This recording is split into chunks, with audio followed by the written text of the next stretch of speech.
علیکم ورحمۃ اللہ وبرکاتہ۔ جی جناب محترم سلیم خان صاحب اور عزیزم سلمان خان، ارباز خان، غالباً ایک کا نام سہیل خان ہے، باقیوں کے مجھے نام نہیں آتے۔ میرا آپ سب فیملی کو محبت بھرا سلام ہو اور میری طرف سے آپ سب کو عید مبارک ہو۔ اور باقی سلیم بھائی، آپ بڑے خوش قسمت ہیں کہ آپ کو سلمان خان جیسا فرما بردار بیٹا ملا ہے۔ اتنی بڑی سیلیبریٹی ہو کر یہ آپ کا نوکر بن کے زندگی گزارتا ہے۔ مجھے شعیب اختر نے سلمان بھائی کی 2 باتیں بتائیں، اس کے بعد سے میں ان کا فین ہو گیا ہوں۔ ایک یہ کہ اپنے ماں باپ کے بہت ہی فرما بردار ہیں اور ان کے آگے کھڑے رہتے ہیں اور چوں بھی نہیں کرتے، جیسے کہتے ہیں فوراً اس میں لگ جاتے ہیں۔ یہ جنت کا راستہ، جس نے ماں باپ کو خوش کیا اس کے لیے جنت ہے۔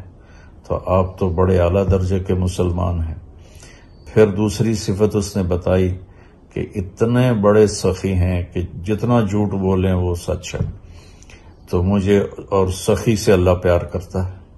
اللہ تعالیٰ کے نبی کا فرمان ہے کہ سخی سے اللہ محبت کرتا ہے، چاہے وہ عبادت میں کمزور ہی کیوں نہ ہو۔ چاہے آپ عید کی 1 نماز پڑھتے ہیں، میں گواہی دیتا ہوں اللہ آپ سے پیار کرتا ہے کہ آپ سخی ہیں۔ اور بخیل آدمی سے اللہ کا کوئی پیار نہیں، چاہے وہ ساری رات تہجد پڑھے، سارا دن نفل پڑھے، روزے رکھے، اگر وہ کنجوس ہے اللہ اس سے پیار نہیں کرے گا، دوستی نہیں لگائے گا۔ اور جو سخی ہے اللہ اس سے پیار کرتا ہے۔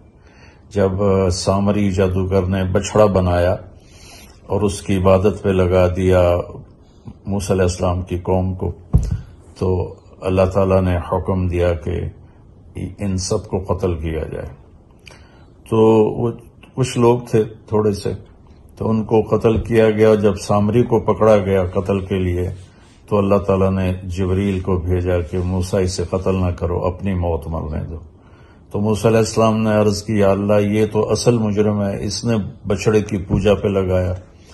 تو اللہ تعالیٰ نے کہا موسیٰ یہ سخی ہے اور سخی کو قتل کرنا مجھے اچھا نہیں لگتا، وہ اپنی موت مرا۔